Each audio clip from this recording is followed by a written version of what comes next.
મિત્રો આજના સમાચારમાં સૌપ્રથમ વાત કરીશું સરકારી કર્મચારીઓ માટે ખુશખબર। ગુજરાત સરકારના 9.59 લાખ સરકારી કર્મચારીઓ માટે ખુશખબર છે। રાજ્ય સરકારે મોંઘવારી ભથ્થામાં 2% વધારો કર્યો છે। હાલમાં રાજ્ય સરકારના કર્મચારીઓને 53% ડીએ મળે છે, તે વધીને 55% થશે। આ વધારો જાન્યુઆરીથી લાગુ કરવામાં આવશે, એટલે કે એપ્રિલમાં એરિયર સાથે પગાર ચૂકવાશે। મિત્રો અન્ય મહત્વના સમાચારની વાત કરીએ તો ગોધરામાં બોગસ ડોક્ટર ઝડપાયો છે। ગોધરાના ભૂરાવા વિસ્તારમાંથી બોગસ ડોક્ટર ઝડપાયો છે। આસ્થા હોસ્પિટલમાં ડિગ્રી વગર પ્રેક્ટિસ કરતા 60 વર્ષીય સંદીપ ભિંડેની ધરપકડ કરવામાં આવી છે। એસઓજી શાખા ગોધરાના એએસઆઈ જયેશકુમાર પરમારની ફરિયાદના આધારે પોલીસે કાર્યવાહી કરી હતી। GMERL સિવિલ ગોધરાના જુનિયર ફાર્માસિસ્ટ વિહારભાઈ ગઢવીની હાજરીમાં હોસ્પિટલની તપાસ કરવામાં આવી હતી। પોલીસે ગુનો નોંધીને વધુ તપાસ હાથ ધરી છે। મિત્રો અન્ય મહત્વના સમાચારની વાત કરીએ તો બોડેલીમાં મુસ્લિમ સમાજનો વિરોધ। બોડેલીમાં મુસ્લિમ સમાજે વકફ એક્ટ અને યુસીસીની વિરુદ્ધમાં મૌન રેલી યોજીને વિરોધ નોંધાવ્યો હતો। મુસ્લિમ સમાજના પુરુષો અને મહિલાઓએ મોટી સંખ્યામાં આ રેલીમાં ભાગ લીધો હતો। તેમણે કાળા કપડાં પણ પહેર્યા હતા અને બેનર અને પોસ્ટર સાથે કાળી પટ્ટી ધારણ કરી હતી।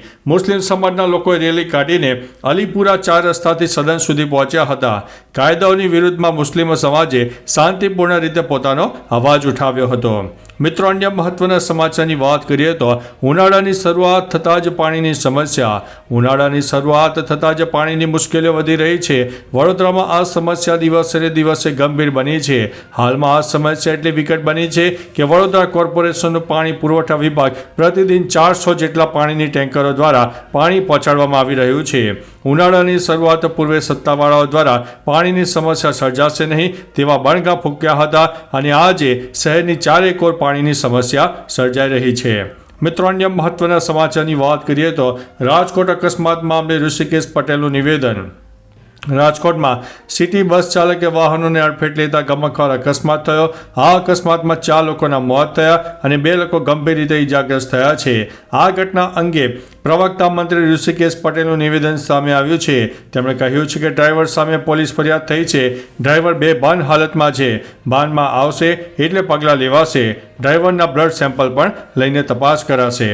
મિત્રો અન્ય મહત્વના સમાચારની વાત કરીએ તો નર્સિંગ સ્ટાફની પરીક્ષા ફરીથી યોજાવા હાઈકોર્ટમાં અરજી। ગુજરાત હાઈકોર્ટમાં 50થી વધુ ઉમેદવારોએ નર્સિંગ સ્ટાફની પરીક્ષા નવેસરથી યોજવા અરજી કરી છે। સરકારી નર્સિંગ સ્ટાફમાં OMR સીટમાં ગરબડ હોવાનો વિવાદ થયો હતો, કારણ કે પરીક્ષાના પ્રશ્નોના જવાબોનો ક્રમ ABCDના ક્રમમાં જ હતો, જેના પરથી આરોપ લગાવાયો છે કે કેટલાક ચોક્કસ લોકોને ફાયદો પહોંચાડવા માટે કાવતરું કરવામાં આવ્યું હતું। મિત્રો અન્ય મહત્વના સમાચારની વાત કરીએ તો પ્રેમ પ્રકરણમાં યુવકની હત્યા। ગાંધીનગરમાં પ્રેમ પ્રકરણમાં યુવકની હત્યા થઈ છે। રાયસણ વિસ્તારમાં આવેલી સ્કાયડેક 78 સાઇટ ઉપર કામ કરતા 27 વર્ષીય પંકજ પાઇપને મારીને હત્યા થઈ। પંકજે હોસ્પિટલમાં જણાવ્યું કે તે અગાઉ જે સાઇટ ઉપર કામ કરતો હતો ત્યાં સુરેશની બહેન સાથે પ્રેમ સંબંધ બંધાયો હતો, પરંતુ પંકજ પરણેલો હોવાથી તેણે સંબંધ તોડવાનો નિર્ણય લીધો અને બીજી સાઇટ પર કામ કરવા જતો રહ્યો હતો। આરોપીની અત્યારે ધરપકડ પણ થઈ ગઈ છે। મિત્રો અન્ય મહત્વના સમાચારની વાત કરીએ તો શંકરસિંહ બાપુ ફરીથી કોંગ્રેસ પર વરસ્યા છે। શંકરસિંહ વાઘેલા તેમના નિવેદનોને કારણે હંમેશા ચર્ચામાં રહેતા હોય છે, ત્યારે ફરી એકવાર પૂર્વ મુખ્યમંત્રીએ એક નિવેદન આપ્યું છે, જેના પછી રાજકીય વર્તુળોમાં ચર્ચાનો માહોલ ગરમાયો છે। પૂર્વ મુખ્યમંત્રી શંકરસિંહ વાઘેલાએ ફરી એકવાર કોંગ્રેસ ઉપર આકરા પ્રહારો કર્યા છે। તેમણે કહ્યું છે કે કોંગ્રેસમાં પહેલેથી જ મેચ ફિક્સિંગ ચાલે છે। અનેક પુરાવા બધાની સામે છે। રાહુલ ગાંધીને હમણાં ખબર પડી છે। મિત્રો અન્ય મહત્વના સમાચારની વાત કરીએ તો રાજકોટનો યાજ્ઞિક રોડ 4 મહિના માટે બંધ। રાજકોટનો હાર્દસમો યાજ્ઞિક રોડ 4 મહિના માટે બંધ કરી દેવામાં આવ્યો છે। સર્વેશ્વર ચોકમાં વોકડાના બોક્સ કવર્ટમાં કામને લઈને બંને બાજુ 50-50 મીટર રસ્તો બંધ કરવામાં આવ્યો છે। સર્વેશ્વર ચોકમાં 1.5 વર્ષ અગાઉ સર્જાયેલી વોકડાની દુર્ઘટના બાદ આ ચોકમાં નવા વોકડાનું કામ ચાલી રહ્યું હતું।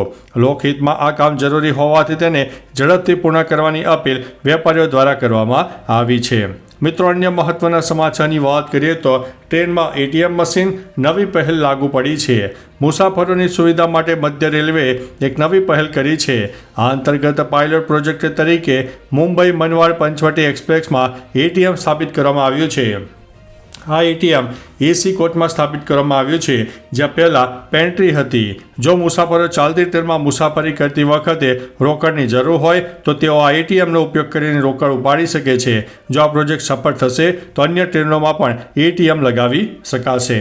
મિત્રો, અન્ય મહત્વના સમાચારની વાત કરીએ તો ઈસાઈ ધર્મમાં આવો તો ખબર પડશે કે ગયા જન્મમાં ક્યાં હતા. દક્ષિણ ગુજરાતના આદિવાસી બહુલ વિસ્તારમાં અને ખાસ કરીને તાપી જિલ્લામાં ધર્માંતરણનો મામલો ગરમાયો છે. આદિવાસીઓનું ધર્માંતરણ કરી તેમને ખ્રિસ્તી ધર્મના અનુયાયી બનાવવામાં આવી રહ્યા છે, એવી ફરિયાદો અનેકવાર સામે આવી છે. એક વિડીયો પણ સામે આવ્યો છે, જેમાં મુંબઈથી ઈસાઈ ધર્મનો પ્રચાર કરવા આવેલા લોકોને ગ્રામજનોએ ખખડાવ્યા હતા. ઉકાઈ ખાતે આ ઘટના બની હતી. મિત્રો, અન્ય મહત્વના સમાચારની વાત કરીએ તો રાજ્ય સરકારનો મહત્વનો નિર્ણય. રાજ્યના મુખ્યમંત્રી ભૂપેન્દ્રભાઈ પટેલે રાજ્યના વિકાસને લઈને મોટો નિર્ણય લીધો છે. ગુજરાતના મહત્વપૂર્ણ માર્ગોના વિકાસ માટે 247 કરોડના કામોને મંજૂરી આપવામાં આવી છે.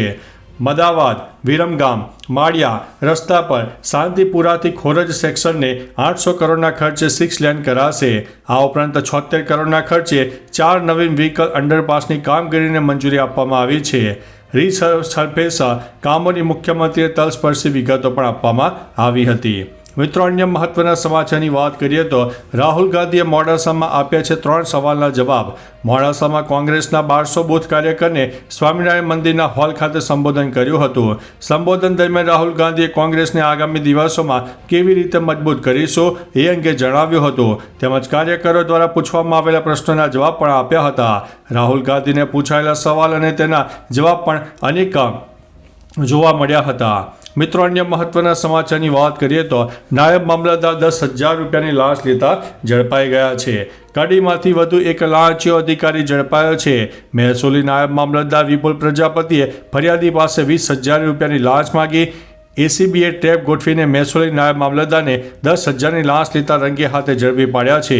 આ ટ્રેપમાં મહેસૂલી નાયબ મામલતદાર વિપુલ પ્રજાપતિ અને પ્રિન્સ મનોજકુમાર ભાવસાર અને કોમ્પ્યુટર ઓપરેટર એટલે કે આઉટસોર્સ લાંચ લેતા રંગે હાથે ઝડપાઈ ગયા છે.